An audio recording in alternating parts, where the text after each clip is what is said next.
I'm just going to give a brief presentation on summer gardening.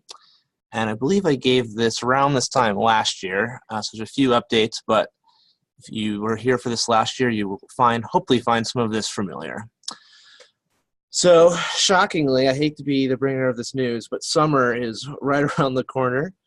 And maybe it's already reached you depending on where you are. I know we got some lovely weather up here in Gainesville this week, but the heat will be here soon enough. And when we're talking about gardening, just something it takes when we start thinking about that heat and hot, humid weather coming our way.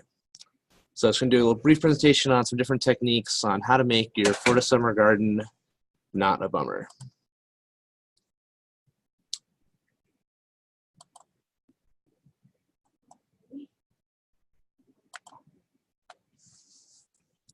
All right, so there's a little joke forecast, but not too far off from what we'll soon be seeing.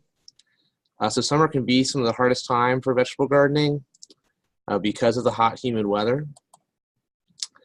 And a lot of our traditional crops aren't really that well suited for those conditions. We're going to go over some stuff you can grow, along with another option of just covering it up for the summer.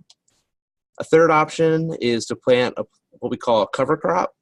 And a fourth option is to solarize. And as you'll see in this presentation, the third and fourth option, I don't really recommend unless you're an advanced gardener. So we're really going to focus on option 1 and 2 for this presentation.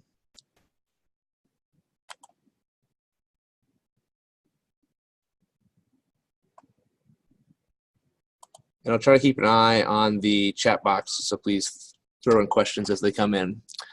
So option 1, keep it growing. So like I said, the heat's a lot tough on a lot of our vegetables. There's still stuff you can grow. And so we've got these really nice little handy charts that UFI FIS Master Gardeners put out. And I can email these to anyone who doesn't already have them. So we're going to start with April here. You'll see a few things are still on here. But really what we're going to be looking at are the sweet potatoes, okra, and field peas. It's not very hard to see this presentation, but that's what you're really going to see. The only things listed on here to plant once we get into May, June, and July. So what are these plants so we can keep growing here? Sweet potatoes are my favorite, especially for our school gardens. And I would recommend at this point for any gardens that we're working with that I will start just talking to them about just doing sweet potatoes at this point. And what's nice about them for our school gardens is they are a really long crop. They're going to take about 3 to 4 months from planting to harvest. And they're really, really tolerant of both heat and drought. So if you can get sweet potatoes started before school's out, you will be able to have them growing all summer with probably zero care, and then still have something to harvest and do with the kids when we return in the fall. So if you're interested in growing sweet potatoes, they grow a little bit differently from traditional potatoes. They grow from what we call slips. The slips are cuts of the vine.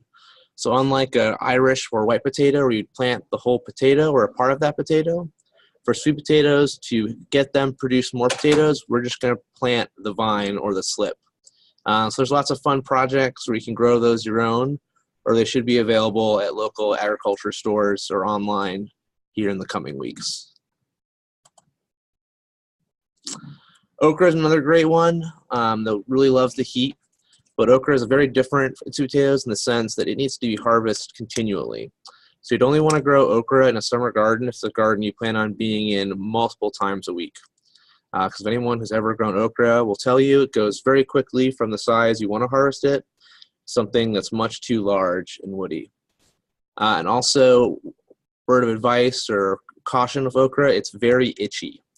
So if you have a big patch of okra, you will find yourself with very itchy arms. You don't wear long sleeves it. But it's a beautiful plant. It grows fast. It has these lovely white flowers. And it loves our summer conditions, which is why it is a southern classic vegetable. Another classic vegetable east of the south is the southern field pea. This includes things like cowpeas, black-eyed peas, your zipper peas, things like that. They're also very heat tolerant and are very sort of vining, messy sort of plant, especially in the raised beds we normally work with. but they'll grow great. They'll grow fast. And yeah, within 2 months around so, like with the regular bush beans, you'll have these green peas you see here sort of poking up. And so they can be a great activity for harvesting with kids. As many people might tell you, they can have either fond or terrible memories of shelling peas with their grandparents. It's another one that will survive our summer conditions very well. So someone asked about the okra. Do you recommend in large pots or only beds? For me personally, I would say either or, but I would also caution that Wendy Wilbur, who used to be the agent here and now heads the Master Gardener program, she would always tell people to never plant okra in your raised beds because of the risk of it attracting nematodes, and always do it in a separate pot. But they will grow in either, and they also do okay in just our regular native soil as well.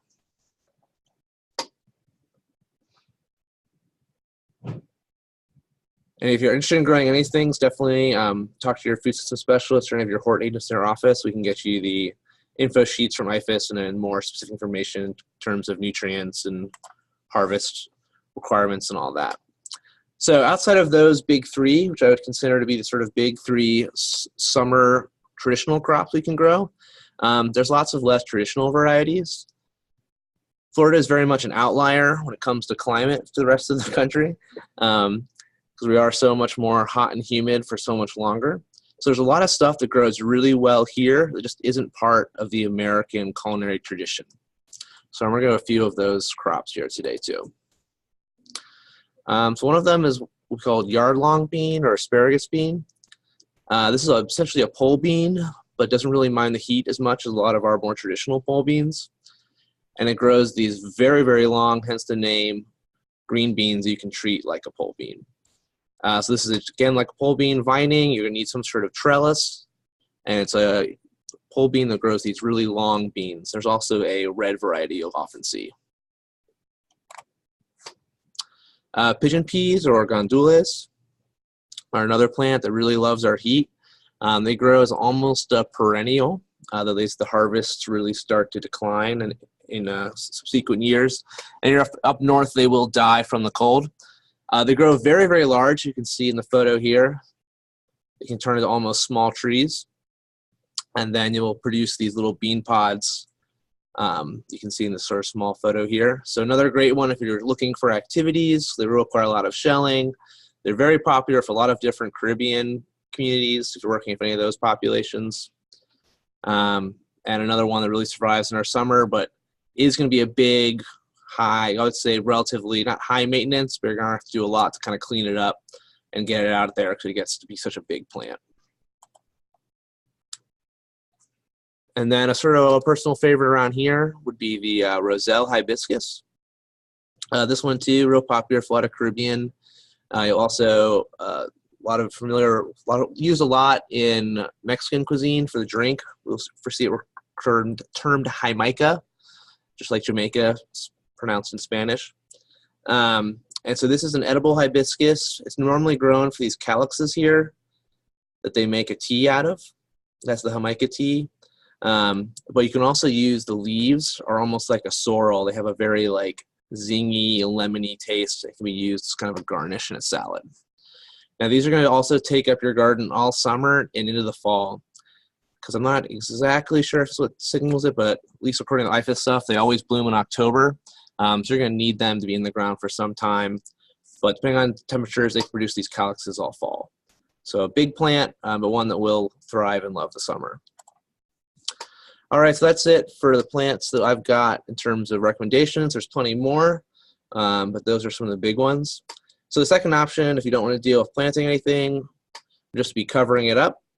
And I definitely recommend this. If you don't want to plant something, you definitely want to make sure you do something. If you do nothing, you'll have weeds everywhere. So what do we mean cover it?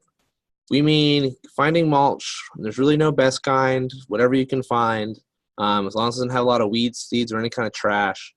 But so wood clippings, any kind of purchased mulch would be fine.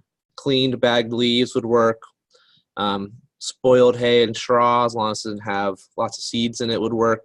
Whatever you have available to you in your area that you can cover up those beds, you're going to be doing yourself, I wouldn't say a favor, it's really a requirement, because otherwise you're going to be spending so much time trying to pull out weeds and what else is going to go in there.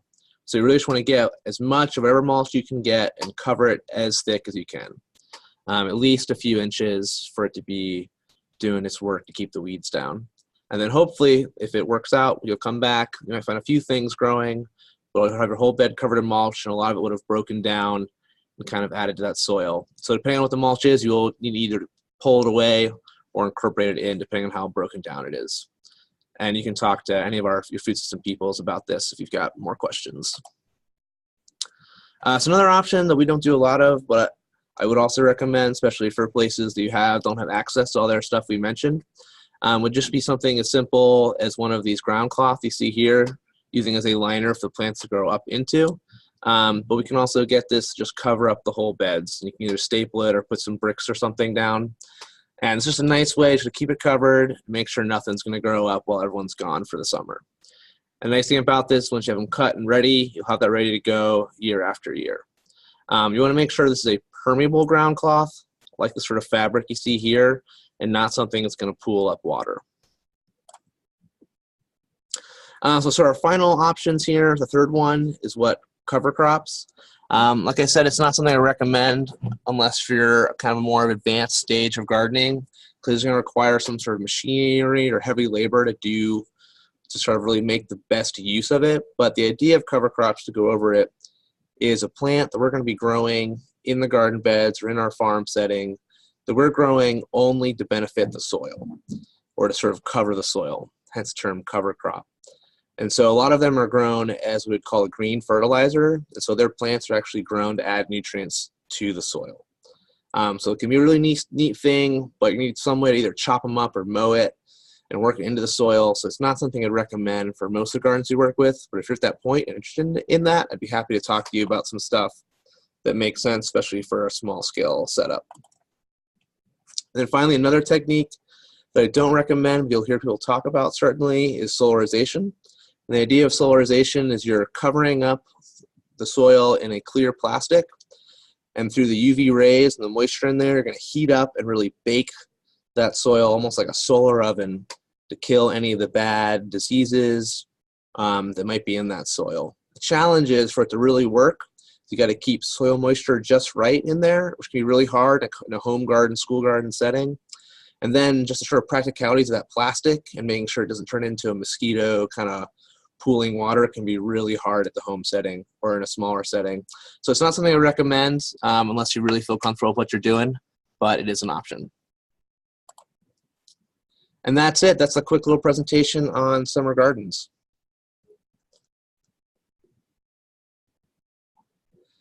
Yeah, Margaret made a comment about BPAs and the plastic too, and that's a great comment, Margaret. I'm not sure. I'd have to look up. I know there's definitely plastic they make specifically for that use, but yeah, there's a lot of concerns with the solarization.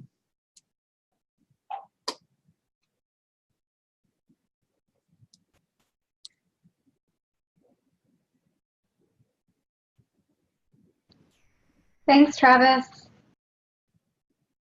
My pleasure. So you guys have any questions? It's never too soon to start planning for summer gardening, especially for schools. I can't stress that enough. Before we know it, FCAT will be here, and then summer will be here, and then the gates will be locked, and no one will be able to get in. So if we ever want to get this done as soon as possible, especially if you're planning this stuff next year, it's going to save you a lot of work later on. Oh yes, for all of those listed, those sweet potatoes have their own specific method of propagation where you need to do the slips. But for everything else is seed, so they're very affordable and should be very available. If you have a feed and seed store locally, they'll have that there. Or if not, you may have to order the field peas online. But okra certainly will be at sale at any of the Home Depots or big box stores. And feel free to share this PowerPoint with anyone. I'd be happy to send it to you.